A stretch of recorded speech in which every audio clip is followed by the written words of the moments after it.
Mas aproveitando, desculpa, Télio, vou atravessar, aproveitando que o senhor tocou no assunto que está fazendo campanha sem verba, né? Mas da onde vem a verba para gasolina, então, que o senhor está abastecer o carro? De manhã para pagar o hotel, para pagar o almoço para o nosso cameraman. De maneira bem clara, as pessoas doam pro partido. Hoje a gente tem um sistema de filiação, então a pessoa pode se filiar. Quer se filiar, não tem dinheiro para pagar? Não paga. Agora, quer se filiar e me doar R$30 por mês, R$50 por mês? Soma e ajuda. E muitas pessoas estão fazendo isso. Não é que é um valor vultuoso, mas dá para você abastecer uma gasolina, pegar um hotelzinho e você ir conduzindo. E eu tô conseguindo fazer pré-campanha com isso.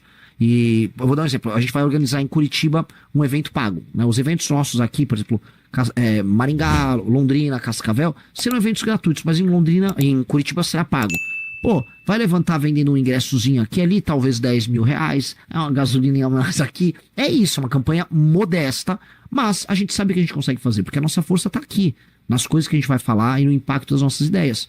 O lance de eu chegar, eu vou botar um cantor sertanejo, não serve pra nada, isso aí, acho que os caras gastam na campanha acreditando que essas coisas funcionam e não funcionam. Mas sim, é uma campanha antiga, né? Teu partido tem quantos filiados hoje? Bateu 14 mil hoje. Hoje, 14 mil. Na verdade, ontem, mas... Viu? Vocês vão ter tempo de televisão? Formalmente, não. Não haverá. E isso faz falta? Depende do modelo de política que você faz. Se você for um candidato de política tradicional, faz falta. Porque é uma política de cooptação, de volume, aí você precisa ficar tocando aquelas músicas na TV, na rádio. O homem é bom, o homem cuida de gente, eu gosto de povo. Que é aquele papo furado. Eu não sou nessa linha. E por não ir nessa linha, eu acho que as redes sociais podem suprir um caminho. E, naturalmente, a imprensa tradicional e o rádio suprem outro. Eu acredito muito no rádio. Eu sou entusiasta, já porque eu sou um cara que faz live. Eu não tenho rádio, mas eu faço live, que é quase como se fosse minha rádio digital. E isso gera um tipo de contato completamente diferente. Então eu tô rodando em rádios no Brasil. Eu falo, olha, eu paro tudo na agenda pra ir numa rádio. E rádio a gente consegue conversar diretamente com as pessoas que moram naquele lugar. Então, isso consegue compensar, sim. Ô, Renan, você não é daqueles políticos tradicionais que eu sou bom, ajudo o povo e assim por diante. No entanto, você adotou uma estratégia nitidamente de provocação, de gerar polêmicas. Pelo menos é o que a gente tem visto. Tá dando o que falar, né? Tá dando o que falar, né? Independente das posições, às vezes absurdas. Por exemplo, a semana passada, a Câmara de Vereadores do Recife aprovou a moção de repúdio ao senhor. Eu quero receber essa moção. Então, é pública. Por ter se dirigido aos indígenas como um povo maldito, gente maldita, sabotadores. Não procede isso? Procede que eu chamei os indígenas que invadiram a Cargill, lá na região norte, que colocaram caminhoneiros por 8 dias sem poder sair, passando fome, não conseguindo entregar, como vagabundos. Porque para mim um grupo que se coloca como um grupo étnico, manipulado por ONGs, que uma parte não são brasileiras, trabalhando pro PSOL, impedindo a produção e o escoamento da produção nossa de agricultura, impedindo o caminhoneiro de entregar, fazendo uma luta que eles mesmos não sabem explicar. Todos cooptados. O que eles fazem tem nome, é vagabundagem. E vagabundo precisa ser combatido. Eu acho muito engraçado. Eu imagino que as pessoas de esquerda lá da Câmara de Recife que estão premiando aí, ou me culpando, premiando os índios, mas me culpando por isso, ficaram indignadas com o 8 de janeiro, quando os bolsonaristas foram lá e depredaram os 3 poderes. Então, quer dizer, o índio pode depredar patrimônio público e privado, pode sabotar o Brasil, tá? O índio pode. Agora o bolsonarista não. Não tem que, assim, eu repudiei as duas coisas. E o que o índio fez lá é coisa de vagabundo. E é coisa de vagabundo, não tem o que dizer. Teve caminhoneiro aqui, vocês não viram os relatos dos caminhoneiros. 8 dias parados. 8, não tinha como sair para ir pegar comida. Pediram para as pessoas levarem água para eles. Então, assim, em nome de uma causa que eles nem sabem explicar, não, porque isso pode gerar uma poluição do rio. Ninguém ali deles liga para poluição do rio, é só um índio instrumentalizado para tocar uma causa. E aí o nome é vagabundo. Mas não é polêmica pela polêmica. Eu posso usar esse gancho desse índio para falar sobre a questão dos modais que a gente tem no Brasil, do sistema de transporte, da falta de investimento em infraestrutura que a gente tem. E que faz com que quando há uma tentativa de unir hidrovia com ferrovia para escoar a produção e não depender tanto do sistema rodoviário que o Brasil tem, que também é precário, a gente se sabota e bota um índio para evitar que a gente use os nossos próprios rios para transporte. Isso é um problema essencial do Brasil. O Brasil não consegue escoar a produção. Então o índio vagabundo, no caso, ele permite que a gente discuta problemas centrais do Brasil. E eu vou trazer soluções para esses problemas centrais. Me parece que você falou em Bolsonaro. Pelo que andei dando uma pesquisada aqui, o Flávio Bolsonaro é um dos teus alvos, né, de críticas, é isso? Tem que ser, né? Até disse porque ele queria que ele morresse. Não, eu falei que ele tem que morrer politicamente. Assim como eu falei que ele tem que ser... Não existia politicamente na frase. Depois Mas, então, aí é complicado, porque outro dia eu falei que ele precisa ser destruído. Então, quer dizer que eu vou desmembrar o corpo dele? Não sei. Né? Então a corrupção... Olha só, a corrupção no Brasil, ela é uma... Né, vou usar por lá palavras, tem que ser cuidadoso com as palavras, mas a gente usa... As palavras podem ter mais do que um significado. Né? Então, quando eu estou falando da morte de um político, se eu não estou colocando isso num contexto de um assassinato, eu estou falando de uma morte política. E por que ele teria que morrer politicamente? Porque ele, além de corrupto, ele é um traidor e ele suga a esperança das pessoas do antipetismo, o universo antipetismo, ele traz para si, ele e o pai dele, e gastam apenas um culto à personalidade. Eu vou te dar um exemplo claro. Eu não gosto do Nicolas Ferreira. Tá? Não gosto. Dito isso, o Nicolas Ferreira convocou uma manifestação contra o STF, contra o escândalo do Banco Master. Eu também convoquei. Em outra data e tal. Supostamente a manifestação é sobre isso. O Flávio Bolsonaro sobe num palanque, começa a tocar umas músicas lá, que tem sonoplastia nas manifestações deles. Aí ele vai, começa a discursar sobre ele. E fala que, o meu pai deu muito Bolsa Família. Eu tinha ideia, isso aqui não era sobre o Banco Master. Não, ele transformou num comício. Então, se você reparar direitinho, o que os bolsonaristas fizeram? Pegaram as manifestações que nós organizamos contra o PT, que derrubaram a Dilma Rousseff, e transformaram aquilo num culto em que você fica cantando Viva Bolsonaro. Ora, isto é basicamente tirar uma energia cívica, uma energia que as pessoas têm para mudar o país delas e focar em idolatrar um idiota. E o Bolsonaro, com todo respeito, estamos em Maringá, as pessoas amam o Bolsonaro aqui. Vocês me desculpem a população de Maringá, mas é um tonto. O Flávio é um tonto corrupto, todos muito ricos, que sem nenhuma coragem, o Flávio Bolsonaro esperou dar as 27 assinaturas lá para a CPI que envolve o Toffoli e o Xandão. E aí ele foi o 29º justamente para não se comprometer. Não tem coragem de falar desses assuntos. Só que na hora de colocar pessoal na frente de quartel para correr os riscos, ele coloca. Eu não consigo achar isso correto. Não acho isso coisa de líder, não acho isso coisa de pessoas capazes ou inteligentes. Eu acho isso apenas traição. E volta a falar, o cara vai lá, sou de direita. Não, meu pai deu Bolsa Família. Como é que é? A população do Paraná trabalhadora vai ouvir um cara que fica falando em dar Bolsa Família como objetivo eleitoral. Não era o que o pai dele criticava? Então, eu não consigo aceitar um negócio desses. E isso tem que ser combatido. O que o senhor acha do Lula? Do Lula? Um péssimo líder. Um líder que também cativou uma classe média, isso nos anos 80 e 90. Mesmo sendo eleito 3 vezes bastante. O homem erra. Sim. O povo erra. Uhum. A voz do povo não é a voz de Deus. O senhor cita os eleitores como tratados como retardados mentais. Sim, o eleitor é tratado como retardado mental, essencialmente. O que isso quer dizer? O eleitor é tratado com estímulos muito simples, que pegam gatilhos com o eleitor de aproximação, de amor e ódio, e aí você fica jogando esses gatilhos pro eleitor.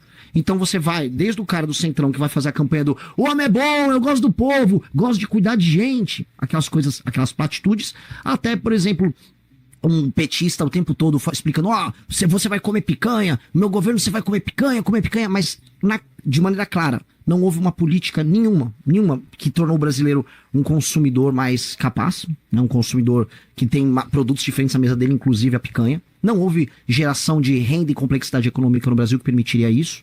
Não houve nem sequer uma explicação numa política. Ou seja, é uma política baseada num meme e numa imbecilização. E do outro lado, o bolsonarismo sempre assim, olha a hipocrisia da esquerda ali, olha só o que a esquerda falou. Que isso? É uma política Big Brother, é uma política de bobo.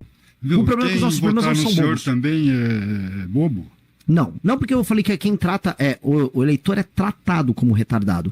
Não que não existe eleitor retardado também. Existe eleitor retardado? Vou dar um exemplo. E o que vota no senhor é o quê? Olha, muito inteligente. É muito inteligente. Porque eu sou o único que apresenta propostas. Qual a sua maneira de... Vou até te interromper um pouquinho. Eu não trato ele como retardado. Eu gostaria que o senhor detalhasse, então, qual a sua maneira de fazer política, uma vez que o senhor criticou abertamente vários artifícios usados nas campanhas. Sim. Então, qual seria a maneira ideal, a seu ver, de conduzir uma campanha? Como você deve conduzir essa campanha ao longo desse tempo, então, para não tratar os seus possíveis eleitores como retardados, como o senhor usou esse termo, vou repetir aqui, e para ter ainda assim uma chance, sem usar esses artifícios todos que o senhor condenou na sua fala, de ser eleito? De maneira clara, sendo brutalmente honesto. Brutalmente honesto a ponto de eu falar que o eleitor pode sim ser tratado como retardado muitas vezes, ele pode se comportar como retardado muitas vezes, e o eleitor erra. A gente tem que partir do princípio que a voz do povo não é a voz de Deus. Porque existe essa deificação da vontade popular. A vontade popular erra. A cultura de massas no Brasil não é exatamente a cultura mais incrível do mundo. Nós cometemos erros em série. O brasileiro não é perfeito, como quase nenhuma cultura é perfeita, mas o brasileiro vem errando muito. A cultura de massa brasileira é ruim. E nós precisamos tratar de todos os problemas tratando as pessoas como adultos, não como crianças. Então, quando eu vou pro Nordeste, eu vou falar, olha, nós precisamos aumentar a atividade econômica aqui. Nós precisamos diminuir a dependência que vocês têm do dinheiro oriundo do governo federal e dessas políticas assistenciais. Outra coisa, aqui no Nordeste, a incidência de compra e venda de voto é muito alta. Se você vende o seu voto, eu vou prendê-lo. E se o político compra o voto, eu vou prendê-lo mais ainda. Isso, eu vou numa rádio, eu fiz isso no Nordeste, eu falei para as pessoas, Renan, mas você pode perder voto. Eu vou perder alguns votos. Mas, do outro lado, a pessoa que vai entender a mensagem, o tipo de adesão que ela vai ter comigo é uma adesão muito mais forte, que é a adesão honesta, a adesão sincera. E a aquisição dela é mais difícil, mas ela é muito mais profunda e ela dura mais tempo. Que eu prefiro fazer esse tipo de investimento. O Milei, só pra te falar, o Milei fez isso na Argentina. O Milei foi brutalmente honesto. Eu vou fazer reformas que vão doer muito. E ganhou. Eu vou interromper essa sua fala só um segundo, porque a gente tem um ouvinte que mandou pra gente a seguinte mensagem. O irmão dele tem retardo mental. É uma condição de nascença. E esse termo não deveria ser usado pejorativamente. É algo que já se combate há muito tempo. Então, é um recado aqui do ouvinte, de repente, para ajustar esses termos de campanha. Não sei se o senhor vai levar isso adiante ou não, mas realmente é um termo que é usado bastante pejorativamente. Quem tem alguém com uma condição de retardo mental na família pode se sentir bastante ofendido, como foi o caso do nosso ouvinte aqui. É uma pena, mas eu vou continuar me expressando de maneira veemente com as pessoas. Vamos para mais uma polêmica, então. O senhor falou que os sulistas são otários. Está correta essa fala? Estamos em algum no Sul, momento. né? Não, e que os paranaenses deveriam, sim, cobrar mais dos parlamentares, né? Que nós trabalhamos muito, geramos muito e cobramos pouco. Exatamente. O eleitor do Sul perde muito tempo com questões ideológicas e não cuida do próprio interesse diante do Pacto Federativo. O que tem para o eleitor do Sul é de maneira muito clara e muito simples. É um eleitor que é trabalhador, é um eleitor que ajuda a carregar a carga de impostos do governo federal, é um lugar, região de gente altamente produtiva, que vota muito mal. Então tá preocupado em votar, não, vou votar no deputado aqui que vai enfrentar o comunismo. Não, estamos derrotando o comunismo lá em Brasília. Tá, e a tua estrada que liga região de Londrina, Maringá até Curitiba? Ninguém tá resolvendo.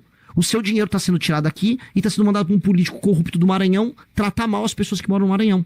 E aí o eleitor daqui não se rebela com isso. Ele aceita a estrada esburacada, mas acha que está lutando contra o comunismo. Tem alguém levando vantagem sobre o eleitor do sulista.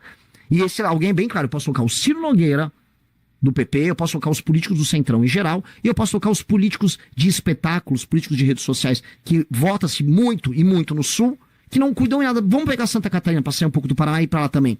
Santa Catarina, a discussão é, o Carlos Bolsonaro pode ou não pode ser nosso candidato ao Senado? Mas por que Santa Catarina tem que ter o Carlos Bolsonaro? Qual a função social do Carlos Bolsonaro como candidato ao Senado? Porque essa é uma preocupação. A preocupação de Santa Catarina é o seguinte, por que não vem dinheiro para terminar a BR?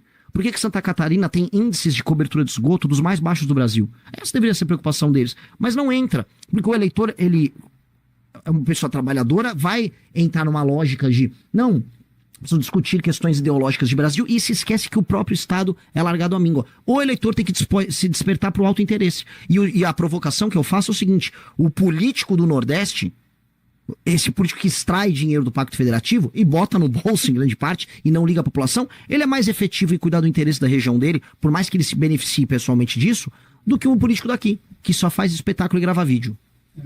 Quantos votos o senhor acredita que deverá ter nesta eleição? Você não vai pedir voto pelo jeito, né? Você prefere ofender o eleitor do que pedir voto. Me parece que é esse o discurso, é essa a estratégia. Eu não posso pedir voto porque eu estou em pré-campanha. Então, se eu pedir voto aqui, eu vou tomar uma multa eleitoral. Exato. Não, eu vou pedir. No momento certo, eu vou pedir, obviamente. Então, mas eu vou pedir de maneira honesta. O que eu vou falar é o seguinte, se eu chegar para um eleitor que vendeu o voto dele para vereador na última eleição, que isso aconteceu na casa dos milhões no Brasil, eu vou falar que ele está errado em fazer isso. Eu vou avisar que eu não vou comprar o voto dele. E eventualmente eu vou falar que se ele quiser esse tipo de relação comigo, eu não vou querer o voto dele de maneira nenhuma. E acho incorreto ter um tipo de relação política dessa. Dito isso, se ele quiser enfrentar o crime organizado, eu vou enfrentar com a veemência que ele nunca viu na vida. Se ele quiser gerar atividade econômica na região dele, eu vou gerar de uma maneira que ele nunca viu na vida. Se ele quiser enfrentar privilégios, eu vou fazer isso de uma maneira que ele nunca viu na vida. Se isso vai agradar ele, ele vota em mim. Se isso não agradar ele, paciência. Fala meus queridos, aqui quem fala é o Alan do canal Inevitável Cortes, e no meu segundo mês postando cortes aqui no YouTube de figuras do Partido Missão e do MBL, eu faturei cerca de 25 mil reais ou um pouquinho mais de 4 mil dólares. E se você tem interesse em estar criando o seu próprio canal de cortes, eu preparei um treinamento 100% focado, mostrando o passo a passo para você estar conseguindo fazer seus cortes de figuras do Partido Missão e do MBL. Para acessar o treinamento é só clicar no primeiro link da descrição ou ler o QR Code que está aparecendo aqui no meio da tela agora.